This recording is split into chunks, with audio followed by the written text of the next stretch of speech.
parle. Alors, bonsoir tout le monde, bienvenue sur ce live interview session. Alors, je voulais juste... non, j'y arrive pas. T'identifies Alors là, c'est pour, lancé, donc cette réunion est... Ah, voilà, écho. Donc, bonsoir tout le monde, bienvenue.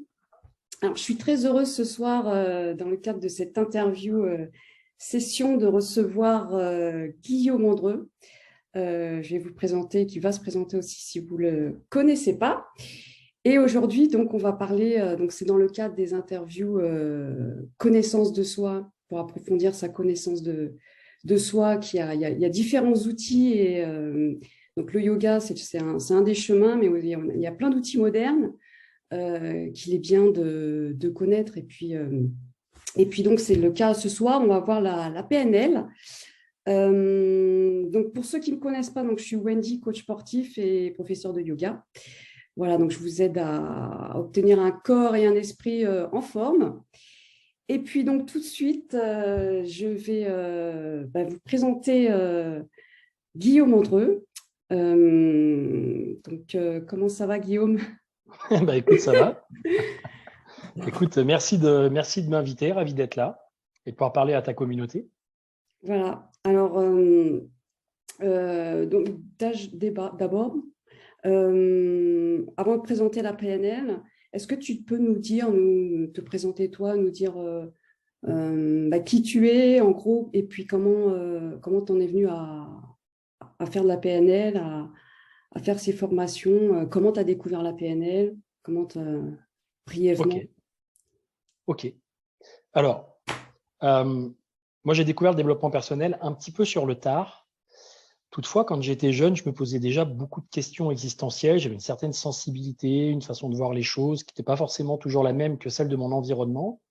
Et je me sentais pas très bien dans ma peau. Je me sentais pas très à l'aise. J'avais toujours l'impression que les autres avaient plus raison que moi, qu'ils pensaient mieux que moi, que c'était mieux que moi. Donc, j'avais pas une grande estime de moi-même. J'étais pas mal complexé.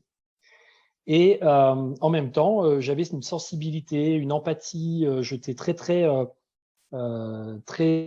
sensible à la souffrance des autres, au fait qu'ils soient mal dans leur peau, que ça aille pas dans leur vie. D'ailleurs, à commencer par ma famille et mes parents qui eux-mêmes montraient parfois des aspects de leur personnalité qui n'étaient pas forcément les meilleurs. D'ailleurs, mon père était prof de culture physique, donc ce qu'on appelle un coach sportif aujourd'hui, professeur de culture physique et de yoga. Et donc, il avait une salle et il accueillait les gens pour leur faire du bien. Pour leur faire du bien, mais plutôt au corps. Et ma mère, elle était infirmière. Donc, elle a été dans le soin et le fait de guérir les gens. Moi, tous ces trucs-là, à ce moment-là, ça m'intéressait pas plus que ça. J'ai fait des études plutôt techniques, ensuite de design, et arrivé vers l'âge de 24-25 ans, quand il a fallu que je me lance dans la vie professionnelle, j'ai pas eu suffisamment confiance en moi. Je me suis remis en question sur les études que j'avais faites et sur la voie que j'avais choisie. Et je me suis retrouvé à faire de la vente et à faire du commerce. Et en fait, pourquoi j'ai fait ça? Parce que j'avais besoin d'exorciser ma peur des autres, mon malaise dans les relations, le fait que j'étais pas très à l'aise dans la communication avec les gens d'une façon générale. Et donc, je me suis dit, je vais faire du commerce. Peut-être que ça va m'aider à me sortir un petit peu de ma caverne, de mon côté. Je suis dans ma grotte en créatif, à créer des trucs de design, etc. Et quand j'ai fait ça, je me suis aperçu que déjà, d'une, j'étais relativement à l'aise pour faire ça. Donc, c'était au final un don, un talent ou une qualité que j'avais à l'intérieur de moi, mais qui ne s'était pas exprimé jusqu'à présent. Il fallait un contexte pour que ça s'exprime. Mais ce contexte avait aussi des aspects négatifs. Et les aspects négatifs, c'est que je voyais beaucoup de gens, encore une fois, mal dans leur peau, qui se limitaient, qui voyaient qu'à 25 ans, 30 ans, 35 ans, qui ne pouvaient pas faire autre chose de leur vie, qui étaient mal, en fait, et qui utilisaient des stratégies pour compenser le mal. Donc, voilà, sortir, boire, fumer, prendre de la drogue, gueuler sur tout le monde, enfin bref. Donc, c'est que des trucs où je me disais, là, il y a quelque chose qui cloche quand même. C'est pas logique, c'est pas normal que le monde fonctionne de cette façon. Alors déjà, je trouvais que c'était pas normal avant, mais là, j'ai commencé à me poser plus de questions parce que ça me posait un problème et j'étais dans un milieu professionnel dans lequel c'était difficile d'être justement avec ce type de relations et ce type de conflits et de difficultés. Donc, je me suis intéressé au développement personnel. Et j'ai découvert au fil du temps la psychologie, beaucoup d'informations sur les neurosciences, la psychologie, tout un tas d'autres approches plutôt psychospirituelles pour connaître l'être humain, notamment l'astrologie, l'énéagramme, tout plein de techniques de connaissance de soi. Mais moi, ce qui m'intéressait, c'était le changement. Alors, en fait, je me disais, c'est bien de se connaître, c'est bien de savoir comment on fonctionne, mais ce qui m'emmerdait, c'était d'imaginer qu'on soit mis dans un genre de boîte et qu'on nous dise, bah, toi, tu es comme ça, en fait. Parce que c'est ce qu'on passe notre temps à dire. Ouais, mais toi, tu es comme ça. Oui, mais toi, tu es comme ça. Oui, mais toi, tu es comme ça. Moi, je me disais, mais non, je ne suis pas comme ça. Il y a des choses qui peuvent évoluer, des choses qui peuvent s'améliorer. Et donc, comment on peut faire pour que ça change? En dehors de décrire des principes psychologiques, comment on fait pour que ça change? Et je me suis intéressé, donc j'étais en quête de ces méthodes de changement rapides, efficaces, parce que ça, c'est dans ma nature. J'aime bien trouver des solutions rapides et efficaces. La psychanalyse, pour moi, en m'étant intéressé un peu au sujet, je trouvais que c'était un truc trop long, fastidieux, peut-être intéressant, mais pas assez, pour moi, pas assez rapide dans la transformation. Donc, je me suis intéressé aux thérapies brèves. Et dans les thérapies brèves, il y avait plein de choses, l'hypnose, la PNL. Donc, je me suis intéressé à la hypnose, la PNL, etc. Le coaching et tous ces aspects. Et puis, dans les années 2008, je me suis lancé dans la gestion du stress. J'ai arrêté le commerce et je me suis lancé dans la gestion du stress. J'ai fait du massage, de la relaxation, j'ai accompagné des personnes autour de ce thème-là. Et 2 ans plus tard, je me suis dit, c'est pas assez pour moi, j'ai envie d'aller plus loin. Et j'ai cherché une des formations pour pouvoir accompagner les gens sur d'autres aspects, plus mentaux, émotionnels, comportementaux, comment changer l'état d'esprit, comment changer l'état émotionnel et les comportements pour que les personnes puissent atteindre leurs objectifs, puissent faire ce qu'ils ne se sentent pas à l'aise de faire, etc., etc. Et c'est là que j'ai trouvé une formation de PNL et en 2010, je me suis formé à la PNL. Voilà, donc tu vois, après, depuis, j'ai fait bien du chemin encore, mais en tout cas, c'est comme ça que j'ai été vers la PNL pour trouver des techniques de changement rapides, efficaces et profonds. Parce que la PNL, ça travaille aussi en profondeur. C'est bien ce que tu dis parce que du coup, ça permet donc de se connaître soi. Et ce qui est important, c'est que du coup, ne pas se mettre dans une case. Il y a toujours possibilité de se changer et de ne pas dire bah, je suis comme ça et puis c'est pas autrement. Et puis du coup, je reste dans ma case ou dans mon... Non, il y a toujours possibilité en fait finalement d'évoluer. Tout à fait. Alors, je vois qu'il y avait des auditeurs. Hein. N'hésitez pas si vous avez des questions par la suite à poser. Je suis quand même. Et du coup, bah, on en vient à. On peut peut-être déjà demander la question. Je pose la question aux gens. Qui connaît la PNL? Ouais, Est-ce que vous connaissez cet outil? Qu'est-ce que vous en pensez? Le coaching, la PNL et tous ces aspects-là. Et puis du coup, donc là j'ai pas. Du coup, bah, justement, qu'est-ce que la PNL? Parce que on peut en entendre souvent comme ça. Donc qu'est-ce que la PNL? Est-ce que tu peux nous dire?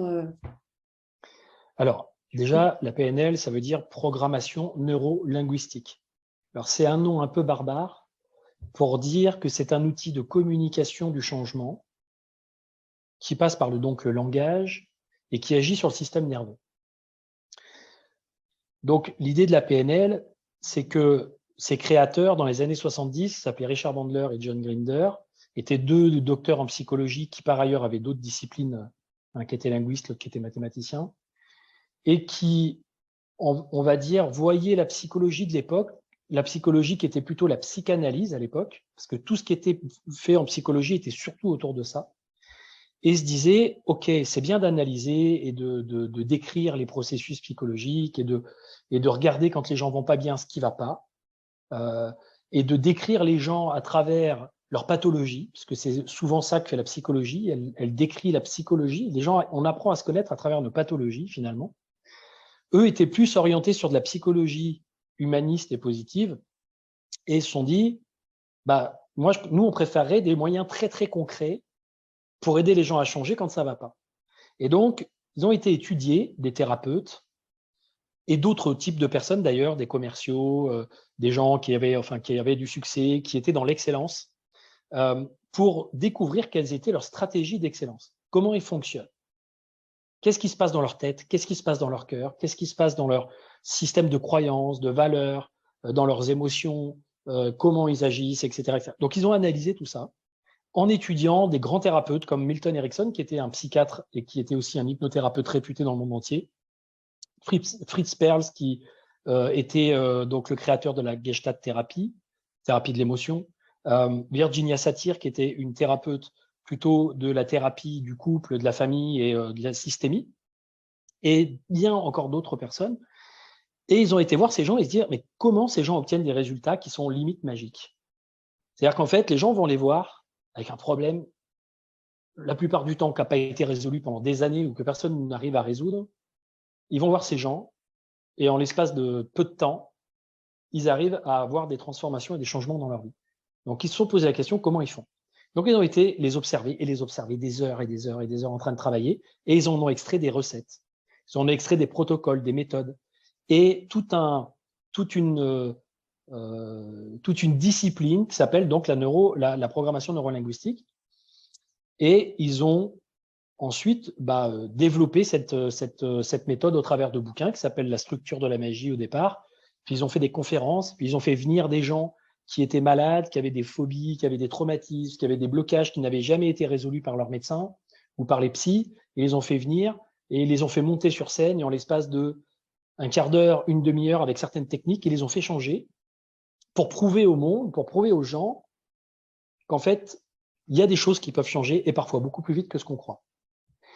L'idée, c'est de ne pas rentrer dans les histoires qu'on se raconte, trop rentrer dans les histoires qu'on se raconte à l'égard de soi-même, de ses problèmes, de ses blessures, même si c'est important de les connaître, mais de se dire, OK, la question, c'est plutôt comment j'ai envie d'être, qui j'ai envie de devenir, comment je peux aller de l'avant dans ma vie, que pourquoi ça va pas dans ma vie. Et pourquoi je suis pas bien, et pourquoi je galère, et pourquoi c'est compliqué. Même si on peut se poser aussi cette partie de questions, mais l'idée, c'est que cette partie de questions, elle n'aide pas les gens à changer. Donc la PNL est orientée solution, orientée sur le comment on fait pour aider les gens à se transformer. Et on va utiliser le langage, on va utiliser du questionnement, on va utiliser un outil de questionnement pour permettre d'aller comprendre ce qui se passe dans le système inconscient de la personne. Quelle est sa vision du monde? Quel est son système de croyance? Quel est son système de valeurs? Quelles sont ses règles, ses lois intérieures? C'est son système d'alerte émotionnelle ou d'indicateur émotionnel? Et comment on peut faire pour l'aider à changer ses comportements, à changer son attitude, à changer son état d'esprit, etc. C'est mieux qu'une psychanalyste qui allait chez le psy, finalement, parce qu'en fait, du coup, il y a un... C'est différent. Rapide, quoi. Alors, c'est différent. Le psy, il va accueillir la personne et il va accompagner la personne dans un dialogue. Il va la laisser parler, il va la laisser se découvrir, il va la laisser creuser, il va la laisser... Voilà. Donc, c'est un travail qui peut être très intéressant, sympa à faire, etc. Sauf qu'effectivement, des fois, des gens font ça pendant longtemps, mais sentent qu'ils ont compris leur problème, ils ont presque accepté d'avoir ce problème, même parfois accepté, c'est-à-dire que c'est plus une souffrance que d'avoir ce problème, alors qu'avant, c'était peut-être une souffrance, mais ils n'ont pas résolu le problème parfois. Donc l'idée, c'est comment on fait pour résoudre le problème? Pour que la personne dise, j'ai plus ça. Imagine, toi, par exemple, tu me disais tout à l'heure des choses qui sont autour de la prise de parole. Bon. Quelqu'un qui a des problèmes de prise de parole peut aller voir un psy pour se dire, oui, j'ai des prises de parole parce que quand j'étais petit, j'ai des problèmes parce que quand j'étais petit, mes parents ne me laissaient pas m'exprimer, puis un jour, j'ai pris la parole sur scène à l'école et puis tout le monde s'est moqué de moi, etc., etc., etc. Et donc, on va aller chercher toutes les raisons, tous les pourquoi ça va pas. Et donc, en psychologie, on peut dire, OK, très bien, bon, il y a ça. Bon, l'idée, c'est d'être conscient qu'il y a ce problème, d'apprendre à l'accepter et puis de faire avec. Ça peut être ça, parfois. Mais l'idée, c'est que la personne, elle va se dire, OK, du coup, je suis à l'aise avec le fait maintenant que dans ma vie, je suis pas à l'aise dans la prise de parole. C'est plus un problème pour moi. Sauf que tu peux t'en débarrasser de ce problème de prise de parole. Tu peux devenir même quelqu'un qui a de l'aisance en prise de parole. Moi, c'est ce qui s'est passé pour moi. Je n'étais pas forcément très à l'aise, même pas du tout à l'aise dans la prise de parole. Mais j'ai appris à le faire. Donc, on apprend, notre système nerveux se restructure, on a une genèse au niveau de nos neurones, et donc, en fait, on passe notre temps à pouvoir faire des apprentissages et à pouvoir augmenter nos capacités, révéler des potentiels qui sont parfois un peu cachés à l'intérieur de nous. Et c'est ça que moi qui m'intéresse. Ça m'intéresse de comprendre les gens et on va dire, de discerner leur personnalité. Toi, la personnalité, elle est faite de tes pensées, de tes émotions, de tes comportements. Donc, de dire, tiens, comment cette personne, elle fonctionne? C'est intéressant. Mais la question, moi, qui m'intéresse encore plus, c'est, maintenant que j'ai compris comment elle fonctionne, si elle n'est pas bien, si elle veut fonctionner mieux, comment je peux faire pour l'aider à faire ça? Donc, du coup, ce que tu es en train de dire, c'est que la PNL, non seulement ça sert pour soi-même, et en plus, ça va servir si on est coach ou thérapeute ou pour aider autrui aussi, du coup. Alors, ça sert dans tous les domaines parce qu'en fait, tu peux utiliser la PNL dans le commerce, dans la politique, dans la relation, puisqu'en fait, c'est une technique de communication. Donc, dans les relations interpersonnelles, comment améliorer ta communication, comment être plus efficace, comment questionner une personne, comment te mettre dans une posture d'écoute active, comment te synchroniser avec les gens, comment créer un rapport de confiance, comment faire passer des messages, comment aider la personne à changer, à apprendre sans forcer, sans la mettre au pied du mur, sans lui dire des choses qui sont pénibles, sans aller pousser, on va dire, confronter sa résistance au changement. Parce qu'on a tous ces choses-là, de la résistance au changement, un tas de problématiques internes. Donc, cette technique-là permet de faire ça. Donc, tu peux l'utiliser en fait dans tous les domaines de ta vie. Avec toi-même, déjà dans ta communication interne. Parce que par exemple, si tu te dis, oh là là, demain j'ai ce truc à faire, je suis fatigué, ça me saoule, je vais pas y arriver. Déjà, rien que cette phrase, déjà, tu es en train de te programmer pour que ça fonctionne pas. Donc là, tu es juste en train de faire un constat de ce qui va pas.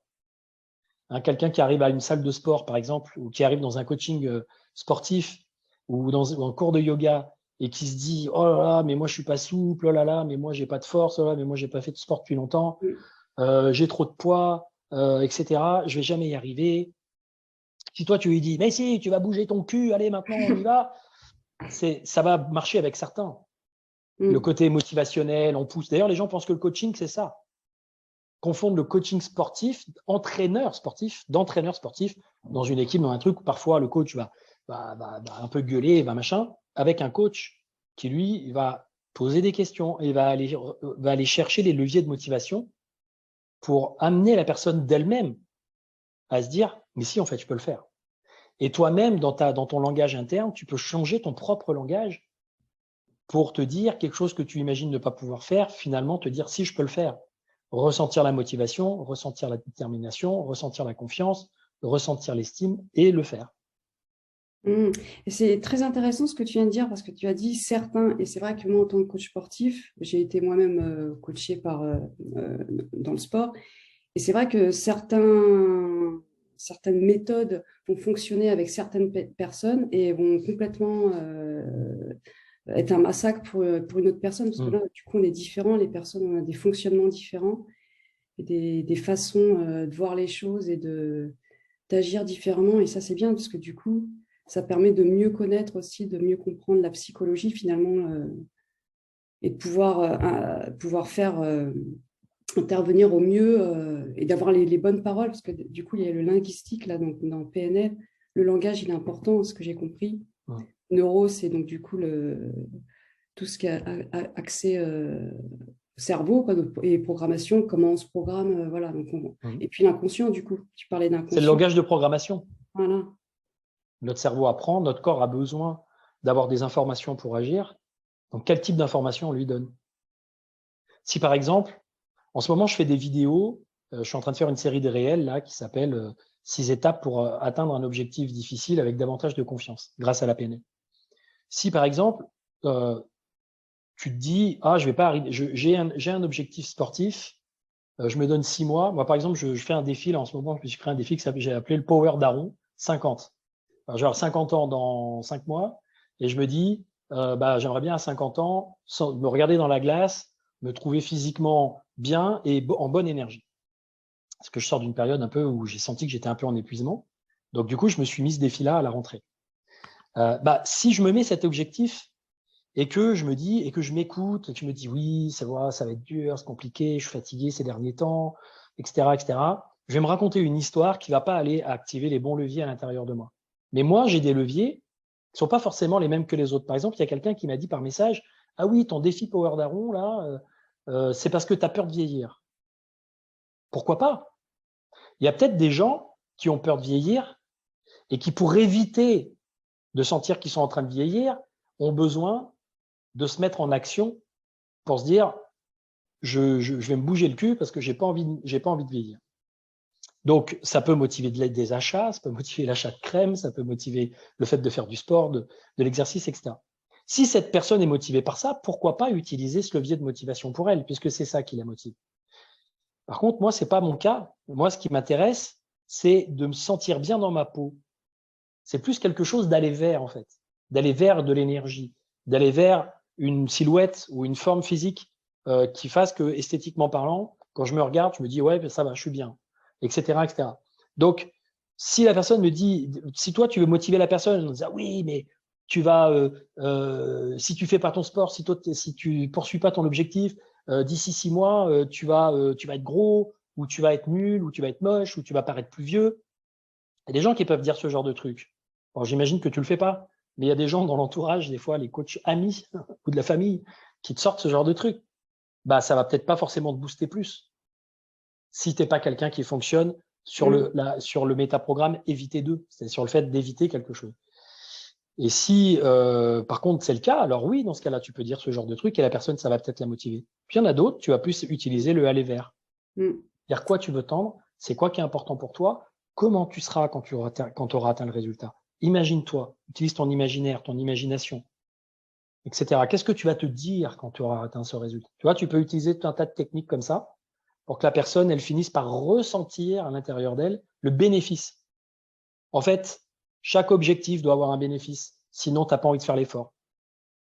Tu n'as pas envie de payer le prix de l'effort si la récompense n'est pas à la hauteur derrière. Comment on est la motivation dans son cerveau, quoi, en fait. Alors, il y a des petits messages. Jérôme qui dit bonsoir. Il y a Véronique qui dit tu es magnifique, Guillaume. Hop. Donc, n'hésitez pas à profiter que nous avons Guillaume pour poser toutes les questions sur la PNL. Bonsoir Ludovic, spécialiste.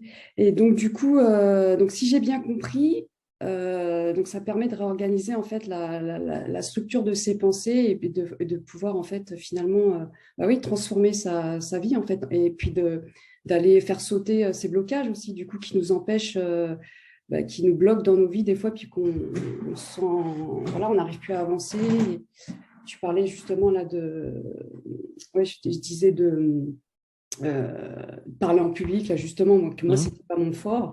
J'avais beaucoup de mal et que je suis en cours d'évolution à ce niveau-là. Cours de mise à jour. et du coup, voilà, je pourrais rester bloquée. Le téléchargement de nouvelles compétences. C'est pas mon truc, je le fais pas parce que voilà, c'est pas mon truc, c'est pas moi. Moi, je suis dans l'écriture et basta. Et non, et du coup, on peut toujours, donc c'est possible. Et c'est pas moi, ça c'est le vieux moi toxique qui dit ça. Hein, c'est pas moi, c'est un souvenir. C'est pas ce que tu es aujourd'hui, c'est pas les potentiels que tu as à l'intérieur de toi. Alors oui, il y a des choses dans notre nature qu'on peut pas modifier. Il y a effectivement, enfin qu'on peut pas modifier ou plus difficilement modifier. On a une nature, et c'est vrai que des fois cette nature, on peut l'améliorer, on peut la transcender, on peut faire plein de choses, la faire évoluer. Mais des fois, si je suis un chêne par exemple, je vais pas faire des pommes, quoi. Donc à un moment donné, voilà, il y a aussi l'idée d'accepter ce qu'on est, d'accepter sa différence et d'en faire une force, d'en faire quelque chose pour avancer. Mais il y a aussi des choses que l'on se raconte qui sont fausses sur soi-même, parce qu'on fait référence à des anciennes expériences, et donc on a constitué un moi, ce moi, cet ego, qui se dit « ouais, mais moi, je suis pas comme ci, je suis pas ce genre-là, je suis pas du genre à faire ci, je suis pas du genre à faire ça ». Parce que pour l'instant, j'ai pas trouvé une motivation, j'ai pas trouvé quelque chose qui m'incite, qui me pousse à vouloir que ça change. Je suis pas dans une situation suffisamment compliquée pour que ça change. Je suis pas dans une situation suffisamment challengeante pour que ça change. Moi, par exemple, au départ, je faisais de l'exercice de façon assez régulière, mais pas tant que ça. Et quand j'ai commencé à faire de la formation, des conférences, du coaching, je me suis retrouvé à devoir être des heures et des heures debout à parler, à envoyer, etc. Alors déjà, avant, j'étais pas à l'aise de parler en public, donc je me mettais en PLS dès que j'arrivais devant 3 personnes, si je devais parler devant 3 personnes, donc il a fallu déjà que je dépasse cette peur-là. Mais une fois que c'était dépassé, ben maintenant, voilà, j'ai des gens devant moi, j'ai des salles avec plus ou moins de personnes, 10, 15, 20, 100, 200, 300, et je dois assurer le truc. Et ben, à ce moment-là, je me suis rendu compte que j'avais un niveau d'énergie des fois qui était trop bas, un état d'esprit qui n'était pas forcément positif. Et je me suis dit, là, Guillaume, tes petits excès d'alcool, de pizza, de pas faire de pas aller faire ton sport quand tu devrais aller faire ton sport, là, tu commences à en payer le prix. Toi, tant que tu payes pas le prix, tant que tu payes pas ta dette ou le prix de quelque chose, tant que tu commences pas à souffrir, souvent, pour beaucoup de gens, c'est pas grave. Pour l'instant, ça va. Tu sais, c'est ce gars qui tombe du 13e étage et qui, à chaque étage, dit pour l'instant, ça va. Ouais. Et du coup, c'est un peu ça le truc. C'est que des fois, on change pas parce que il n'y a pas quelque chose qui vient et qui nous dit ce truc-là va vraiment être mieux pour toi. Tu vas avoir un gain, tu vas avoir un bénéfice. Et là, ça devient important parce que c'est pour des valeurs. Par exemple, ta prise de parole, tu es coach sportive, yoga, et en même temps, tu te développes sur les réseaux. Te développer sur les réseaux, en tant qu'entrepreneuse, bah, ça te demande de devoir prendre la parole. Peut-être même que tu as envie de faire passer des messages sur ce que tu sais, sur ce que tu as appris, sur ce que tu as compris du coaching, du yoga, du sport, du côté sportif. Tu as peut-être envie de faire des conférences. Donc, à un moment donné, j'ai envie de dire que s'impose à toi le défi de te dépasser, de dépasser tes limites. Pas de te dépasser toi, parce que si tu te dépasses, après, il y a une partie de toi qui reste derrière. Mais d'élargir ta zone de confort. Tu vois, de sortir d'une certaine zone de sécurité pour élargir ta zone de confort et te sentir de plus en plus à l'aise avec le fait de parler. Au-delà du fait d'écrire, même si tu écris certainement très bien, et te dire, OK, je vais progressivement développer ça. Et ça va aussi passer par le regard que tu as sur toi et la peur du regard des autres. Parce que généralement, quand on n'est pas à l'aise en communication, c'est qu'on se demande ce que les autres vont penser quand on s'exprime. Ben moi, ce qui m'a aidé, c'est tout mon programme, c'est mon livre, c'est l'amour de soi. Parce que du coup, c'est cet amour que j'ai pour moi qui fait que je m'accepte tel que je suis et que je sais que même si je vais mal parler, mal m'exprimer, buter sur mes mots, inventer des mots, bégayer, faire des E, bon, j'accepte ces imperfections et voilà. Donc Et tu le fais quand même. Moi, des E, j'en faisais tout le temps. Ouais. Des E, des rats, des trucs, j'en faisais tout le temps au début. Ouais. En fait, il y a à un moment donné, tu deviens bon par l'entraînement. Tu vas pas à la salle de sport faire une séance et te dire ça y est, maintenant j'ai fait une séance, je suis musclé. Non, t'es pas musclé là. Il va falloir que tu t'entraînes, que tu muscles ton système nerveux. Donc le muscle du bien-être du système nerveux, on va dire, pour être plus à l'aise quand tu parles, etc. Pour être plus à l'aise, ton corps a besoin de sentir qu'il est capable. Hein, il y a une différence entre ce que ta tête, là, ton préfrontal dans ton cerveau peut imaginer. Donc lui, il peut imaginer des tas de trucs. C'est un peu le cavalier qui se dit « Ah, waouh, super, j'aimerais trop aller par là-bas, ça doit être génial. » Mais en arrière-plan, tu as l'animal. L'animal, c'est le corps. Et l'animal, tant qu'il n'a pas goûté, tant qu'il n'a pas testé, tant qu'il n'a pas essayé, il se demande s'il va être capable de le faire. Et donc, tu vas ressentir une émotion quand tu vas imaginer quelque chose, une émotion qui est l'interface entre est-ce que mon corps, là, il dit oui, est-ce qu'il est d'accord, est-ce qu'il est stimulé, est-ce qu'il a envie, est-ce que machin, ou alors une émotion négative parce que le corps va dire bah non. Ou alors parfois c'est l'inverse. Le corps en est capable, mais c'est l'esprit qui se restreint, qui se réduit. L'animal, lui, est capable de sauter la barrière, il est capable d'aller loin, mais le cavalier dessus, il est en train de flipper et en train de se dire, tu vois. Donc en fait, ça va dans les deux sens. Soit c'est l'esprit, soit c'est le corps. Mais l'idée, c'est que les deux ont besoin d'évoluer en même temps. Et ça passe par le cœur pour que ça évolue. Ça passe par, comme tu disais tout à l'heure, par l'amour, la sensation d'amour. La sensation d'amour de ce qu'on fait, la sensation d'amour de soi, la sensation d'amour vis-à-vis du monde, vis-à-vis des autres vis-à-vis de soi. Ça, c'est vrai que c'est quelque chose qui est très important si on veut se déployer et qu'on veut s'épanouir. Oui, en tout cas, moi, c'est ce qui m'a aidé toujours et encore aujourd'hui à surpasser et justement à passer les défis et à évoluer, en fait, quelque part. Et puis, j'ai envie de dire, à monter en conscience aussi. Et du coup, pour revenir sur la PNL aussi, ce que j'en comprends, c'est que du coup, ça permet vraiment de pouvoir s'épanouir aussi quelque part et de pouvoir s'accomplir. C'est ça qui est… En fait, la PNL, c'est tout un processus peut amener la personne à se transformer, changer ce qu'elle a à changer à l'intérieur d'elle pour construire une vie, pour devenir actrice de sa vie, en fait, et construire une vie en fonction de ses aspirations, en fonction de ses buts, en fonction de sa raison d'être. Donc, c'est un processus de réalisation de soi. Alors, c'est pas un processus de réalisation de soi à la sauce indienne, hein, parce que les hindous, dans le yoga, en fait, dans les différentes traditions spirituelles, il y a cette idée de réalisation de soi. La PNL permet de la réalisation de soi, parce que tu vas travailler sur ton chemin de vie, tu vas travailler sur ton passé, tu vas aller te défaire d'un certain nombre de blocages, traumatismes, phobies, ce que tu veux. Tu vas apprendre à accepter aussi des choses de ton fonctionnement, tu vas mieux comprendre tes indicateurs émotionnels, tu vas mieux comprendre les croyances qui t'empêchent de satisfaire tes valeurs, les croyances qui limitent dans la satisfaction de ce qui est important pour toi. Tu vas pouvoir les débloquer, tu vas pouvoir changer des comportements qui sont problématiques avec, dans l'idée, un plan, une vision, ou en tout cas des visions de tes domaines de vie, de ta vie pro, ta vie perso, ta vie relationnelle, etc. En disant, tiens, bah, dans ce domaine de vie, qu'est-ce qui me pose problème aujourd'hui? Qu'est-ce que j'ai besoin? Qu'est-ce qui me préoccupe? Qu'est-ce que j'ai besoin de transformer? La PNL va t'aider à transformer ça. Puis après, tu vas voir peut-être un autre domaine de vie et progressivement, tu vas commencer à rentrer dans un processus de réalisation de toi, de ta vie, qui soit plus en accord, plus aligné avec qui tu es au fond. Alors, ça peut être aussi utilisé dans le mauvais sens, pour surgonfler de l'ego. C'est comme le sport. Coach sportif, tu peux amener la personne à être mieux dans son corps, plus de souplesse, avoir voilà, une dynamique physique agréable, se sentir belle. Et puis, tu vas avoir le narcissique qui va être devant, qui va passer plus de temps à se regarder, à faire des selfies, à se regarder dans la glace et à mater ses muscles que à faire de l'exercice. Et qui va se vanter et qui va voilà. Bah, c'est pareil pour tout dans la vie. Il y a toujours des gens qui ont besoin d'exister à travers quelque chose qui réalise le regard des autres, une posture sociale, beaucoup d'argent, un certain succès, etc. Mais qui est parfois lié à un côté narcissique qui a besoin de se revaloriser, qui a besoin voilà d'exister. Et du coup, qui vont utiliser ces méthodes, mais pas forcément de la bonne façon. Bah, Qui peuvent manipuler. Quand on va chercher à l'extérieur, en fait. Le narcissique, là, si on va chercher des louanges extérieures, un pouvoir, un contrôle, on n'est plus dans l'intérieur, dans soi. Alors, tu peux être narcissique à l'intérieur, c'est toi, de toi à toi, c'est le regard que tu portes sur toi.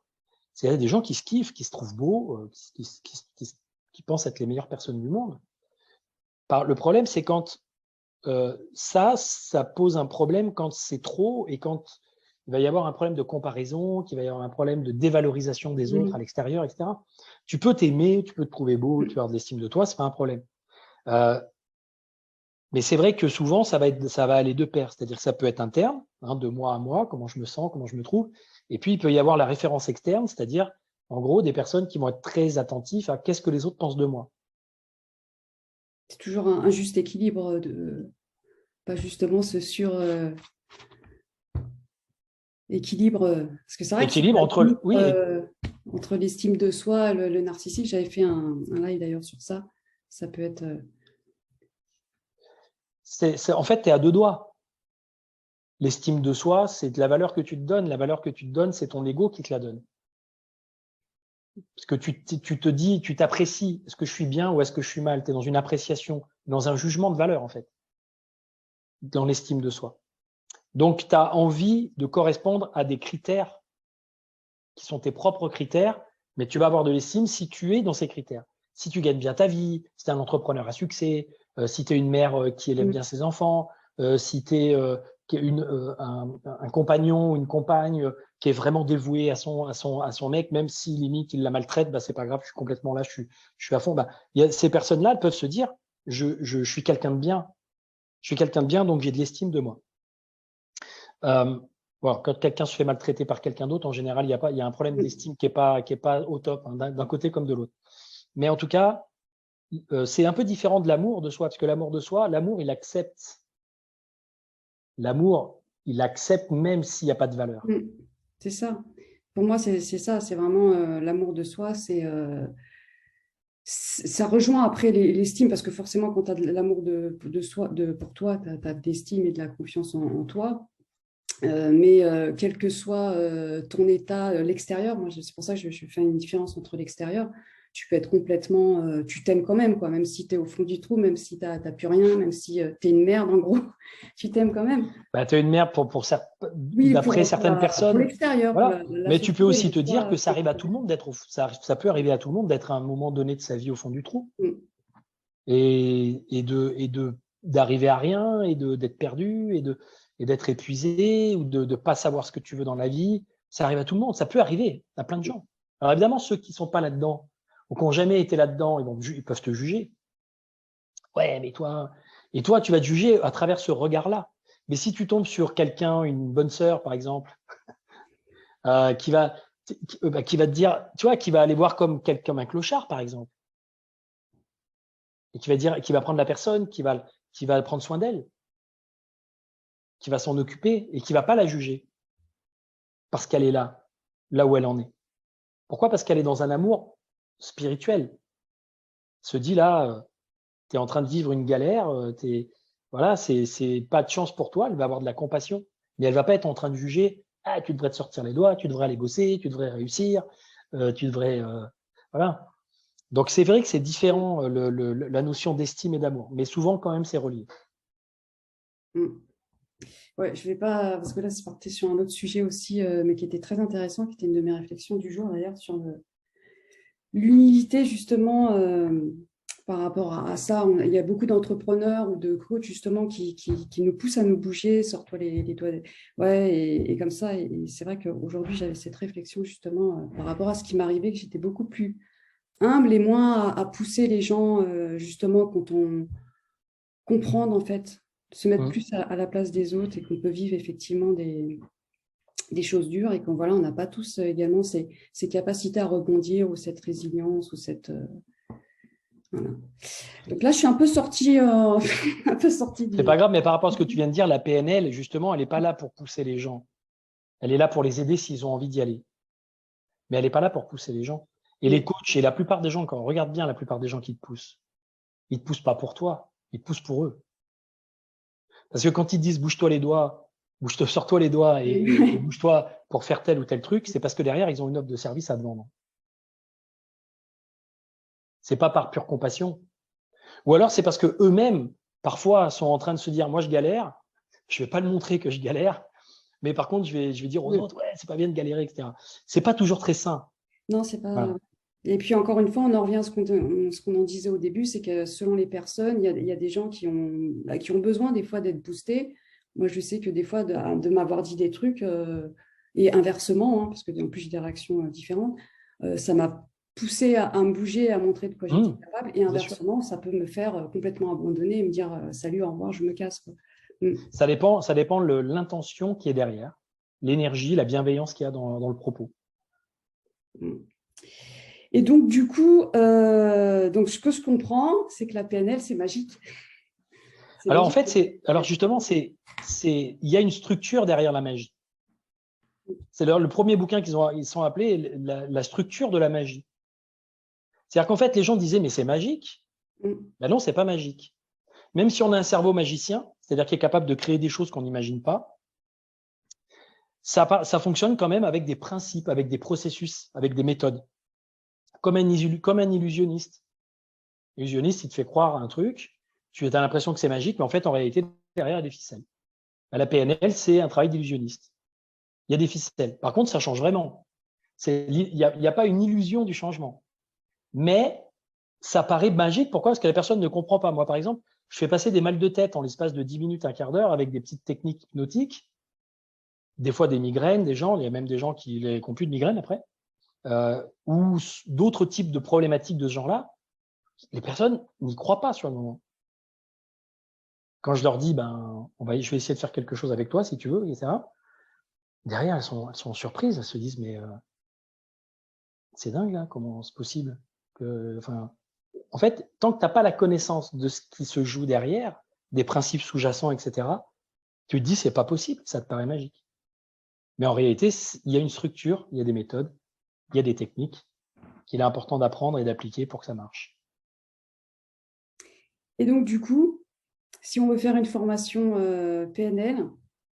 Alors, moi, je donne des formations PNL, en effet, jusqu'au niveau praticien PNL. Il y a un niveau de base, un niveau de technicien, un niveau de praticien, puis un niveau de maître praticien.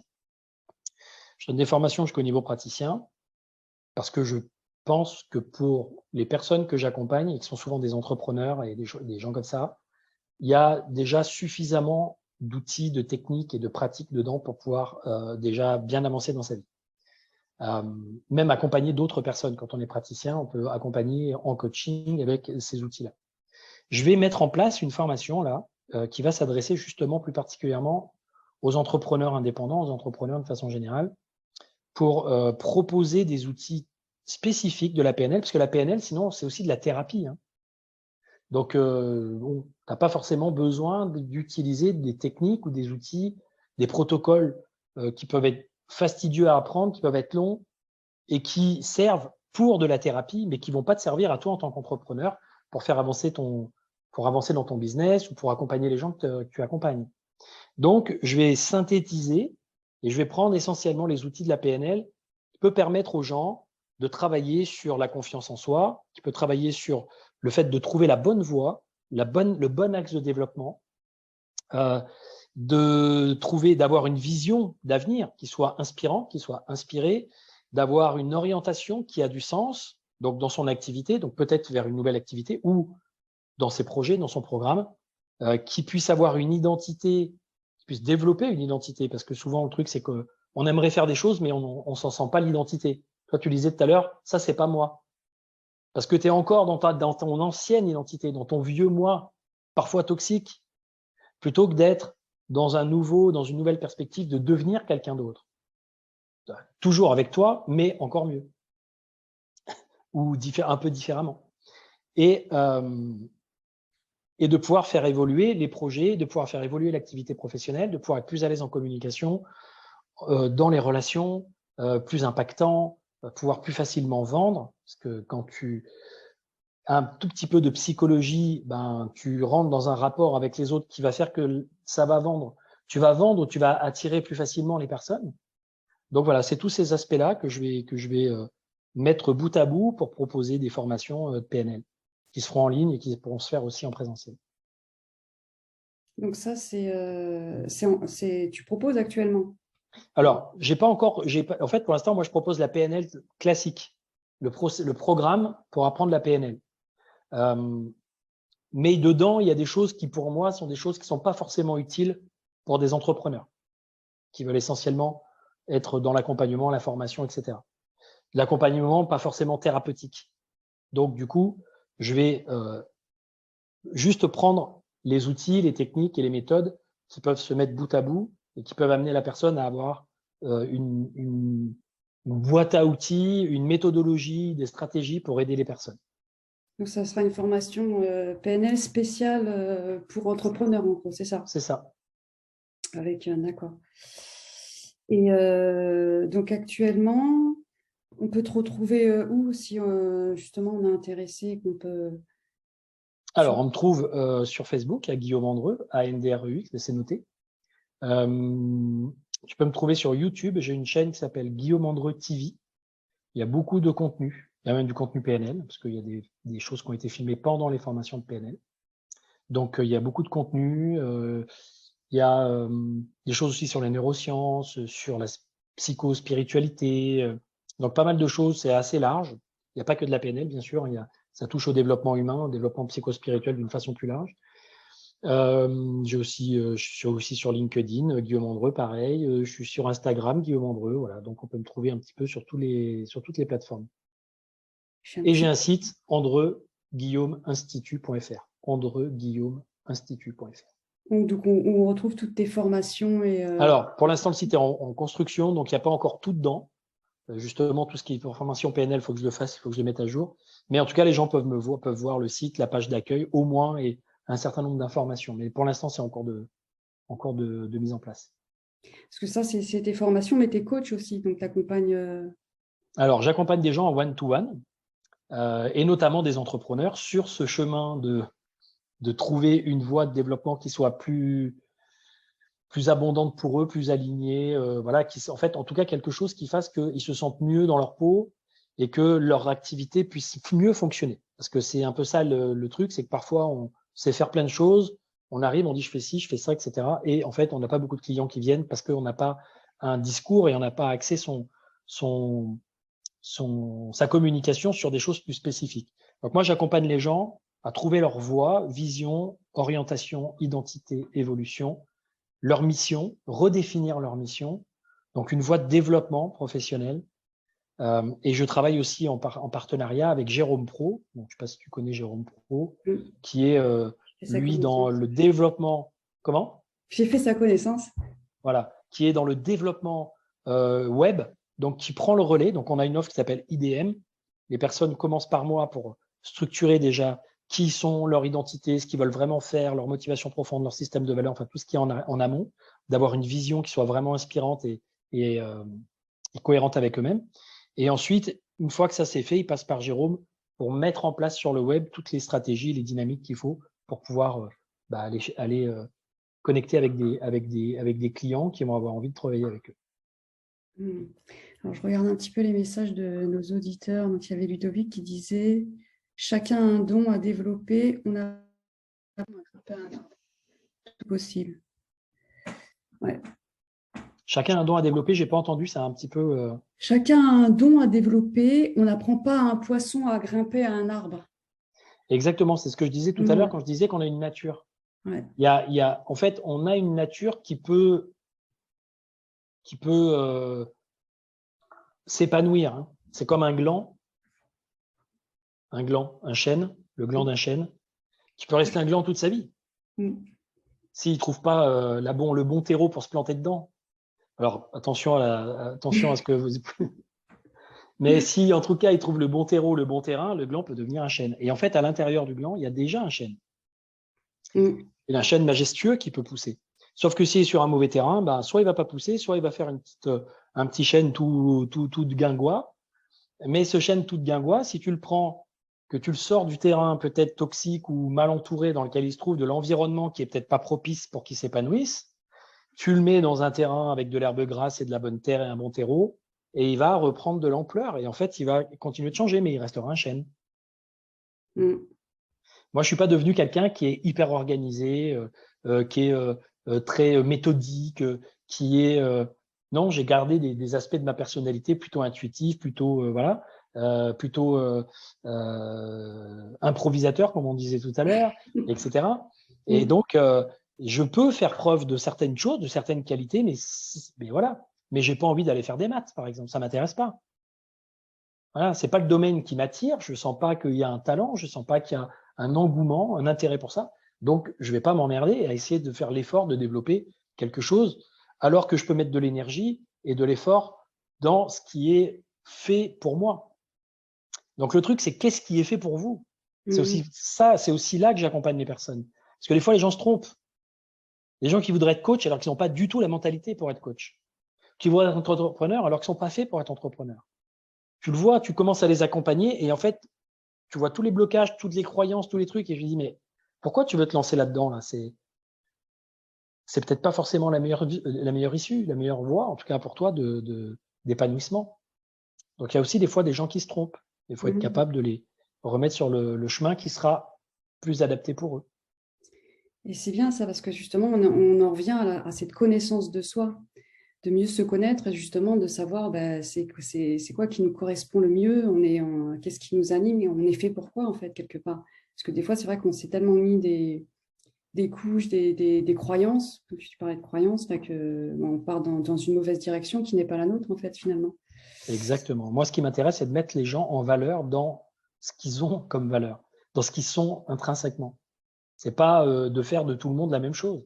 Que tout le monde soit des super entrepreneurs à succès, que tout le monde soit des… Tu vois, c'est pas l'idée, c'est pas de dire faut que tout le monde soit comme ça, ou tout le monde soit comme moi, ou que tout le monde soit de telle ou telle façon, parce qu'il y a comme ça que tu peux être heureux dans la vie. Ça, c'est très, très réducteur et c'est complètement faux.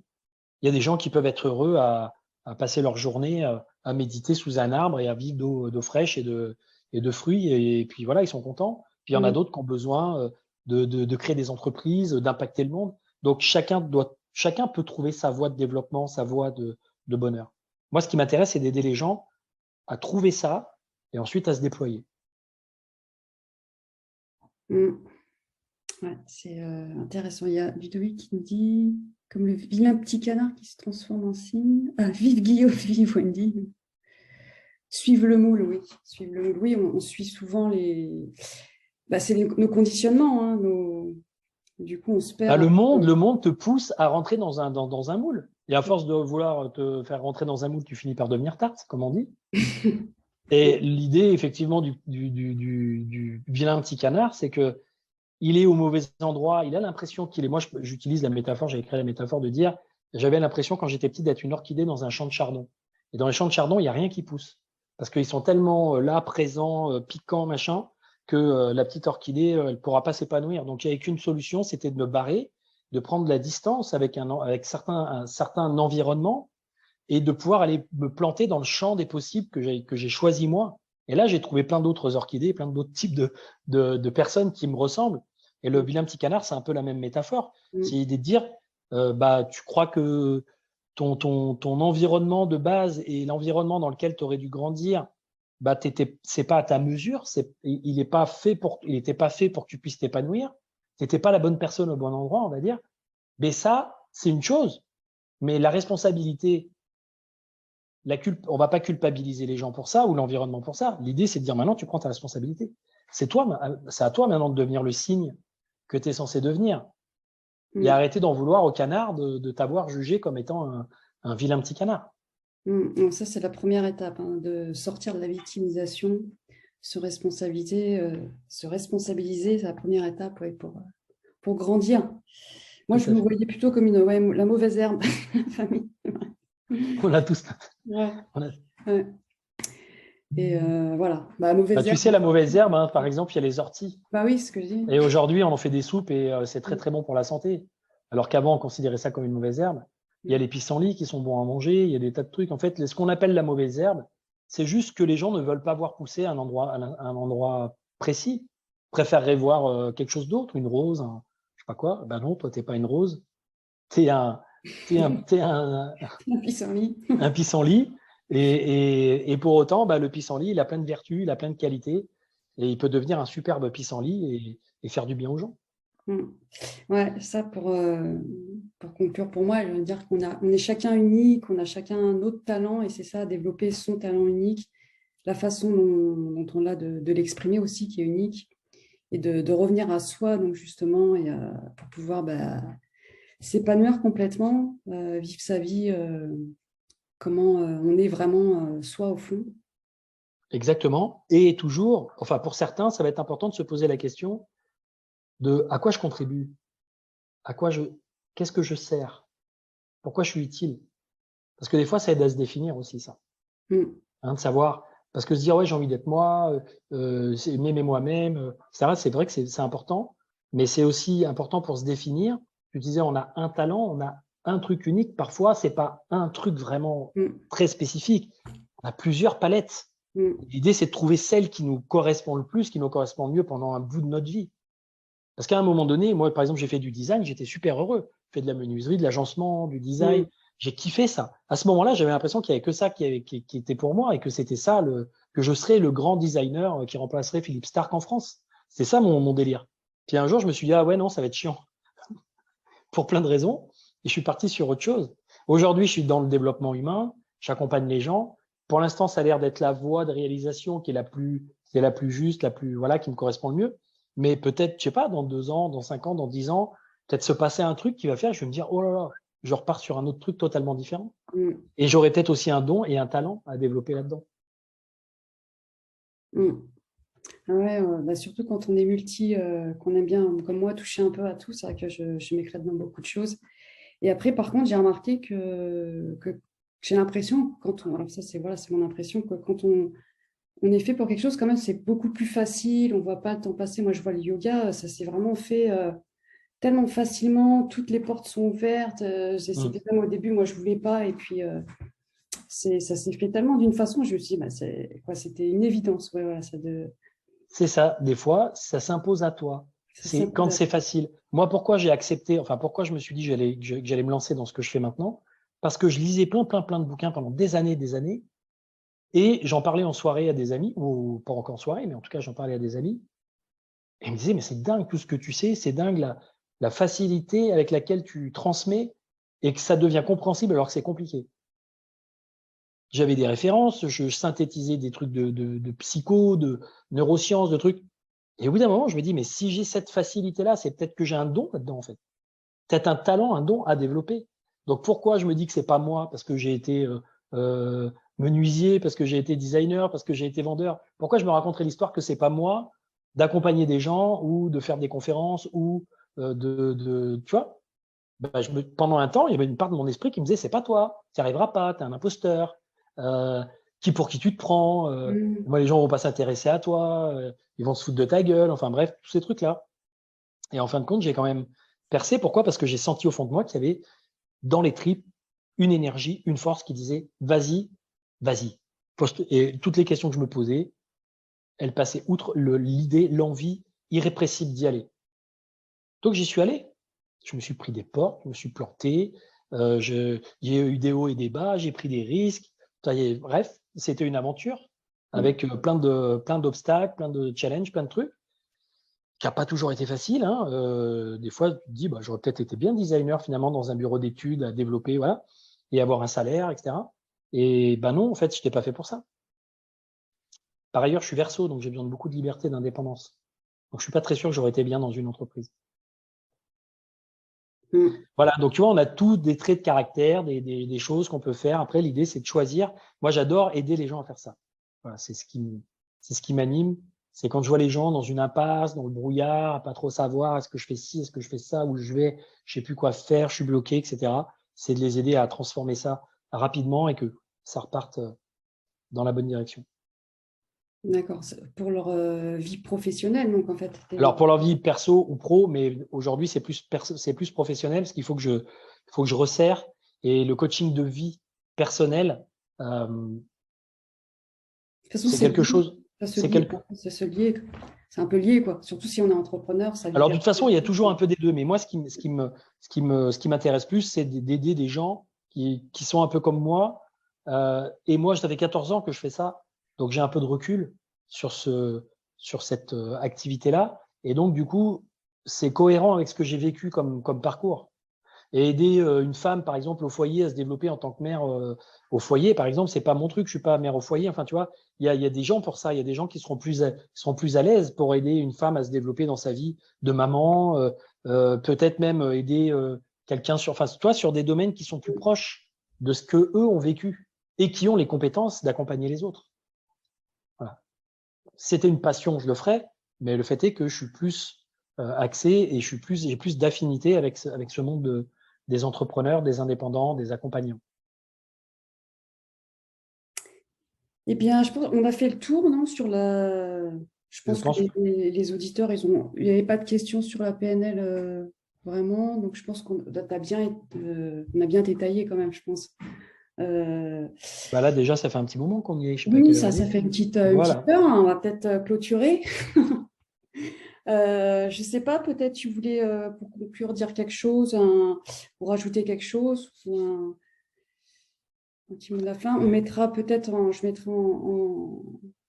en commentaire pour les personnes qui veulent te retrouver, tes coordonnées Facebook, YouTube, tout ça.